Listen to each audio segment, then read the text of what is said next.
Thousands of temporary foreign workers, including those who harvest food in Canada, are getting a new opportunity that could lead to citizenship. The Festival of Birds canceled yet again, leaving Leamington without those flocks of tourists. A live look outside here on the Detroit River. The Detroit Princess is standing still tonight. It is about 12 degrees outside right now. Colette Kennedy will join us with the full forecast later tonight. I'm Chris Ensing. Thanks for watching. It's a seller's market in Windsor-Essex. Home values, they continue to soar 50% higher in March than the year before. And realtors, they have a number of marketing tactics up their sleeves. CBC's Katerina Georgieva breaks down those moves and if they're fair game. This realtor has one message. If you can sell, sell now. This is the absolutely best opportunity for them to sell their home. It's like winning a lottery. This Windsorite just sold his home for $200,000 over asking. It does feel like winning the lottery. We signed for our new house last year, and we had an idea of what this could sell for in last year's market, but when we sold it for what it did in this market in 2021, it's night and day difference. It's actually unbelievable. After struggling to find a bigger home in the resale market, Sultani and his family will be moving into a new build later this year. This Woodsley man sold his home a couple weeks ago, $100,000 over asking. I would have never expected it to go that high. I'm going to go to an apartment in Leamington, and just going to take this money and further invest it. And when retirement comes, the decision will be a lot easier. Both listed homes below market value. It's today's most popular approach. Brings more attention, more offers, and more money. It's what most realtors are advising. They've got a fiduciary obligation to their seller to maximize the seller's return and reduce stress, etc. So the seller is going to say, hey, look, I want to have less time on market. I would love to have more money in my pocket. Before we used to list a home here, hoping to get here. Now we list here, we get here or here. We super exceed expectations. The Real Estate Council of Ontario says it does not violate their code of ethics. Other tactics? Call homeowners directly and tell them how much they could sell for. But as the prices keep jumping, many buyers feel shut out of the market. I think that it's very tough for the uneducated purchaser to come in and purchase that property and find out that, as you say, let's say $100,000 more, because you do feel a little bit like, oh, what just happened there? But again, with the advice of a trusted realtor on your side, they will guide you through the process. They'll actually give you the fair market value or the range of price on that property. As buyers get fatigued, sellers are reaping the rewards. We've had emotional situations where the sellers have sold their properties that actually we've seen tears of joy, tears of shock. It's a very emotional time to be in the real estate business. Katerina Georgieva, CBC News, Windsor. As Katerina mentioned, with those prices skyrocketing, harder for people who want to buy homes that they can afford now. Jacob Barker with a look at who's buying here in Windsor. I don't know if you call me lucky or not, but I got one. It was time for Cristiano Fontana to get a house. He's getting married this summer. He says working in the construction field, he knew what he was in for when he decided to buy a home. After failing to get several properties, Fontana went $120,000 over asking and prevailed. He understands that things are up and worries for others who are trying to get in. I have a lot of friends, they don't have a choice but to rent. And they will rent for the rest of their life unless prices come down somewhat or they get a better job. And I mean a better job, but they're still making $25 an hour, which if you asked anybody 5 years ago, that's a lot of money. COVID has not deterred things one bit when it comes to housing prices in Windsor. The breakneck speed of growth over the last 12 months is just staggering. Interest in the market is up, way up, 40% of which comes from local buyers, but interest is up from other places in Ontario, way up in some cases. Ideas such as rent control or changes to taxations were dismissed at a roundtable between city and realty associations today. The city says other levels of government could help with more incentives for affordable housing units, but the main focus today was on increasing supply. It's a very cruel game of musical chairs, where you have more and more people circling fewer and fewer chairs. So as housing inventory goes down, There are more people who will engage in bidding wars. Prices go up. There'll be frustrated buyers. The city says construction has been going at a breakneck speed and more permits are being granted year over year. Local realtors believe that some have been holding back listings. Listing their houses during the pandemic. You know, there's other measures here governmentally that locally that we can have assistance with in increasing supply. But I think that we will see a natural opening of the gates once we exit the COVID-19 and supply will normalize once again. Fontana says despite his experience, he encourages his friends to get into the market if they can. You know, my gut feeling is still to buy a house. Don't be scared if the value goes down because you still have a house. It will still go down and back up eventually. At least you're in the housing market. At least you're there. Jacob Barker, CBC News, Windsor. There was another alert from health professionals today after a spike in overdoses in Windsor-Essex. There were 10 visits last week to the emergency department because of opioids. Most of those visits were for an overdose on fentanyl. The health unit says that these numbers are, quote, extremely high and that the community should be on alert. This is now the fourth alert that's been sent out through this process in 2021. There were 3 sent out in all of 2020. The federal government says it's going to make it easier for some 90,000 immigrants to Canada to get permanent status. Ottawa's focusing on temporary foreign workers and international students. CBC's Catherine Collin reports. They were working hard even before the pandemic hit. As a therapist who treats immigrants dealing with trauma, Ibrahim Ismailov has seen how hard the pandemic has been for some essential workers. A common theme is that a lot of my clients are overworked, tired, even, burnt out. It has been very difficult. The federal government announced today it will make it easier for some immigrants to stay in Canada. I'm proud to announce the creation of a pathway to permanent residence for up to 90,000 essential workers and recent international graduates in Canada. They'll take applications from 3 groups: 20,000 temporary workers in healthcare, including hospitals and long-term care homes, 30,000 from other selected essential occupations, everything from cashiers to farm workers to sheet metal workers, and 40,000 international students who recently graduated. Officials say the applications will be fast-tracked, but can't say how quickly. It comes as the pandemic pushed down immigration levels last year, meaning these workers are badly needed both to reach immigration targets this year and for their skills. We need these healthcare workers. We're an aging population. Though there are still many details needed, the policy aims to offer help to thousands who put their own safety at risk to help others. Catherine Cullen, CBC News, Ottawa. Now, that announcement's been criticized by migrant worker advocacy groups. Some say that too many international temporary workers will fall through the cracks. This pathway to citizenship currently does not include those who are undocumented or those who are not fluent in either English or French. Majority of farm workers that I've organized with for the last 20 years will not be incorporated or included in today's announcement. This is why we continue to demand permanent status on arrival, so that we recognize the skills, the contribution that these workers have provided to our communities and to our society. This announcement doesn't do so. It cherry picks, it denies the benefit or the provision of ending precarious status for people across our country and across industries and across sectors. It also does not incorporate or include any workers who are currently no longer in Canada.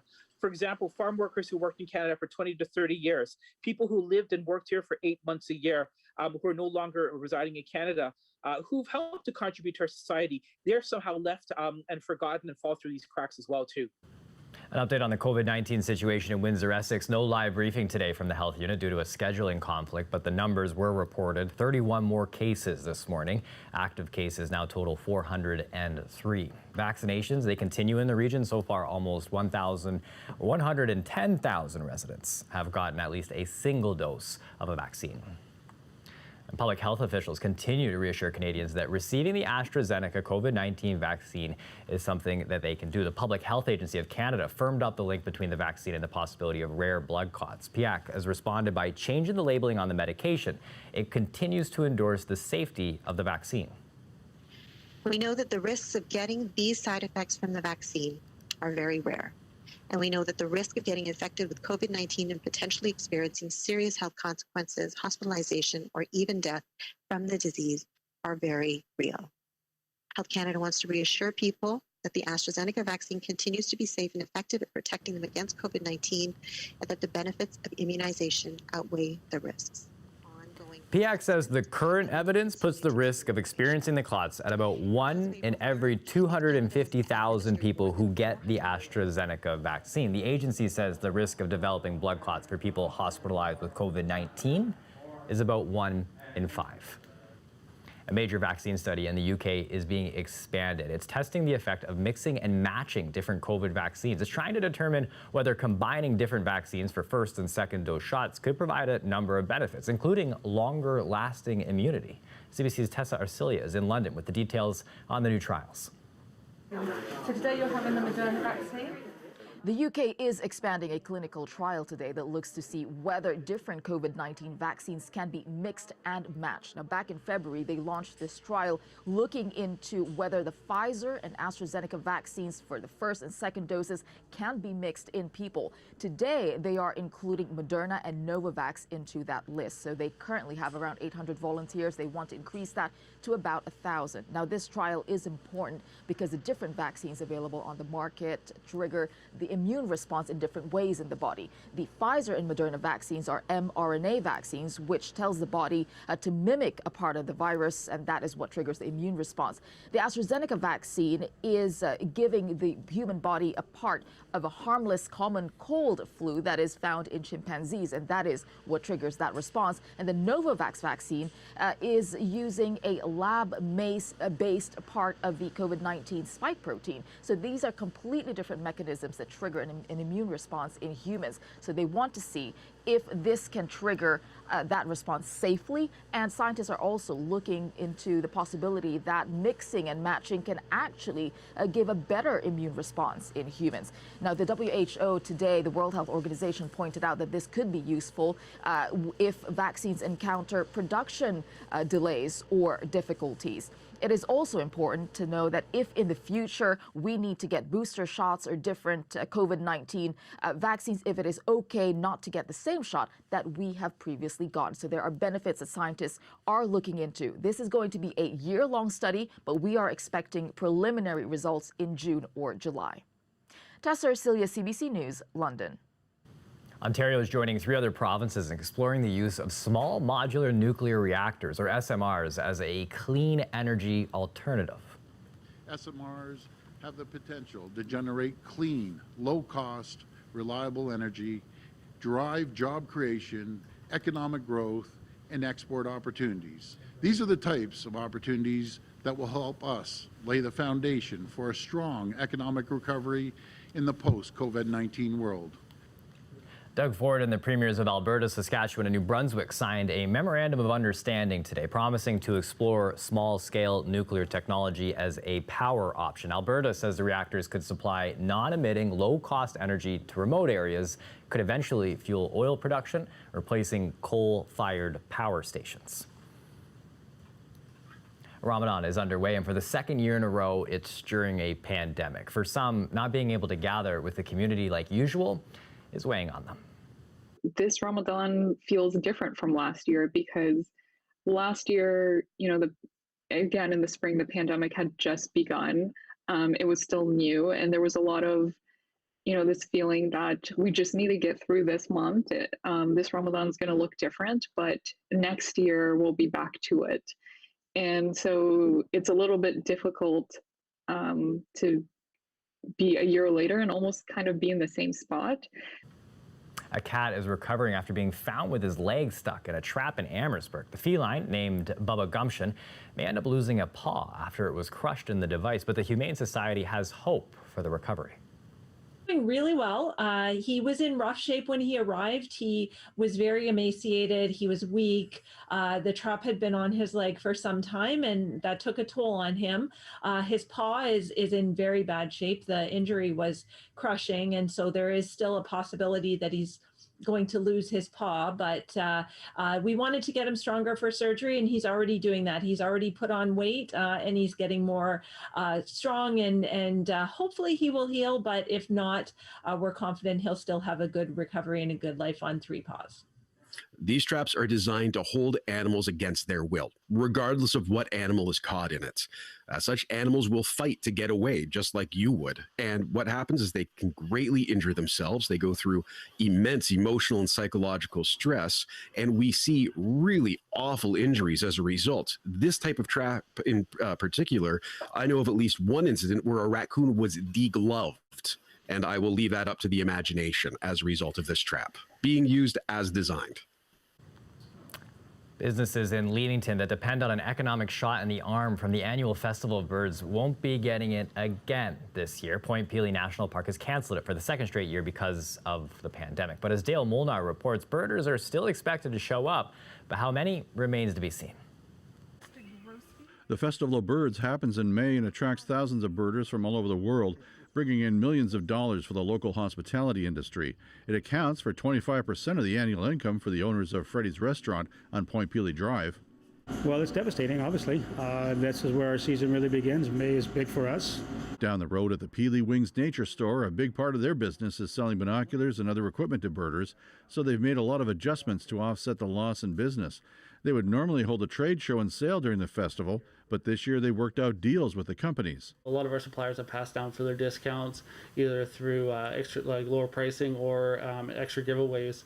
In addition to selling a lot of kayaks, they are also offering kayak rentals. Last year we've upgraded and modified the launch area a little bit, leveled out the blocks, gave ourselves a nice gradual step down into the water. And they've opened an area to serve food outside, and they also sell a lot of merchandise on their website. Leamington Mayor Hilda McDonald feels for the businesses, but she agrees the festival can't go on as usual. What can we do? What can we do? We work so closely with Point Pelee. We all want to get back to normal, but we need to keep people safe. Officials at Point Pelee are currently working on putting together some virtual events for the month of May. Many local birders are likely still going to show up because the park will be open on a limited basis. Birder Paul Pratt will be there. Last year, we couldn't get into the park at all. It was closed all through the migration season. So we're looking forward to being able to enjoy the park even on a limited basis this year. The park is encouraging birders to also birdwatch in their backyards. The park still has to decide at what capacity it will be open next month. Dale Molnar, CBC News, Leamington. As we take a look outside here, it's always interesting, these festivals that are unfortunately canceled, pushed back, but just imagining them when they're back on full display once again, we're going to be in for quite a treat when we're all back to normal and enjoying some of these things that we usually are able to do. Colette Kennedy will give us a look at the forecast after the break.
Today marks a significant milestone for the Tokyo Olympics. Just 100 days to go until the opening ceremony, and officials revealed statues of the official mascots for the games to celebrate the countdown.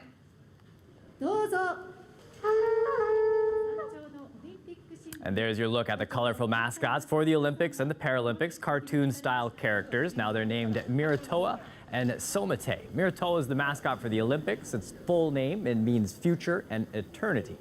Somate will feature at the Paralympics. Its name's taken from a type of cherry tree. Both were voted on by elementary school children. It's a first in Games history. The smiles, the brightness, it's those little joys. I look back over the previous Olympics, Colette Kennedy, and you think of how much those mascots, those opening ceremonies in Vancouver when well, I guess we don't remember the mascots as much as maybe that Canadian arm that didn't raise. Do you remember that when they had the ceremonies and then they made fun of it at the end? There's joy there, though. Yes, there's joy. I love that it was kids who voted on those and picked those out. They remind me, and I wasn't a kid, I used to collect the Sanrio stuff. They were like behind Hello Kitty, but there was one. Yeah, Hello Kitty. Okay, you know Hello. Oh, I'm here with you. Anyway, Choco Cat was this one that I used to like to collect, and those remind me of Choco Cat. So I'm looking forward to that, and I think the kids are too. We need something, right, to watch and to lift our spirits a little bit. Some sunshine helped with that earlier today, and then the clouds coming in. The winds have been a little gusty. They're over 40 kilometers an hour off and on the last couple of hours, and this area of low pressure spinning over the upper Great Lakes. As it moves in, we get into more instability, and so off and on chance of some showers, but also look at this core of colder air associated with it. Our temperatures aren't going to fall that cold, but they are going to come down a little bit, and dare I say it, there's even the slightest chance of a few wet flurries as we go through the overnight tonight and even tomorrow night. There's that slight chance you could see that, but primarily we'll keep it as some showery activity because of our temperatures. Right now at 12 degrees, 11 at Leamington and Harrow coming in at 11 there, and Chatham-Kent 10 degrees at the moment, Sarnia at 9, so a single digit for you there. And the wind speeds, these are the sustained winds. It's the gusts that we've been seeing that have been coming in there over 40. And this is the satellite with the cloud cover that moved in over the afternoon hours and kind of thickening up a little bit. You see the purpley blue? Do you see that? Maybe you don't want to see it. Pretend it's not there. That's some snowfall activity, and I think I was talking about this yesterday, how through Winnipeg area, nearly 20-25 centimeters since the beginning of the week. So, hey, we can take a few flakes, right? And then look at some of the cloud cover into the overnight. We get into a clearer pocket, then the clouds coming back in for your Thursday, and a little bit of moisture moving through, the slight chance of even a few thunderstorms as we go through the day. It's going to be very hit and miss, so just be prepared for at times some wet conditions and then at times some drier conditions, that kind of a day. Your temperatures tonight down to 2 degrees, and for tomorrow, it's going to be tight. We might make it to double digits, so certainly cooler than today. A look into Friday, cloud cover still hanging in there, and then we'll kick that system out, and so Saturday looks like some improving conditions, Chris. All right, thanks, Colette. You're welcome. Now coming up, the U.S. President Joe Biden has his plans to get troops out of Afghanistan. We'll detail those next.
And Minnesota prosecutors charged a former Minneapolis area police officer involved in the death of a 20-year-old black man.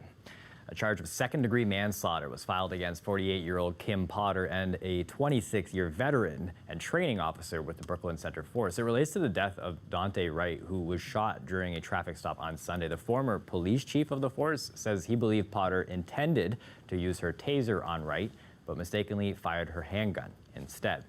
Wright's death has sparked nights of protests in Minneapolis, where the trial of the former officer, Derek Chauvin, accused of murdering George Floyd, is currently underway. U.S. President Joe Biden has unveiled his administration's plan to bring American troops home from Afghanistan. U.S. forces arrived in the country in late 2001 following the September 11th attacks. We went to Afghanistan because of a horrific attack that happened 20 years ago. That cannot explain why we should remain there in 2021. Rather than return to war with the Taliban, we have to focus on the challenges that are in front of us. We have to track and disrupt terrorist networks and operations that spread far beyond Afghanistan since 9/11. Now, there's about 2,500 U.S. troops left in Afghanistan. Biden wants them all home by September 11th of this year. He's pledged continuing support for peace negotiations between the Afghan government and the Taliban. We're going to show you a sight here that's sure to leave your spirits soaring from Canada's far north. Take a look at these ravens here. They're caught windsurfing in Yellowknife near Jackfish Lake. The area is known for great winds, something the local birds take full advantage of, as you can see here. A regular sight to see ravens and eagles swooping in, gliding high above the lake. Some locals say it's part of a spring mating dance done in the sky. That's it for CBC Windsor News. Don't forget, for news anytime, you can go to our website, cbc.ca/Windsor. We're on social media too. You can find us on Facebook, Instagram, and Twitter. The Rick Mercer Report is up next. Thanks for watching. Have a great night.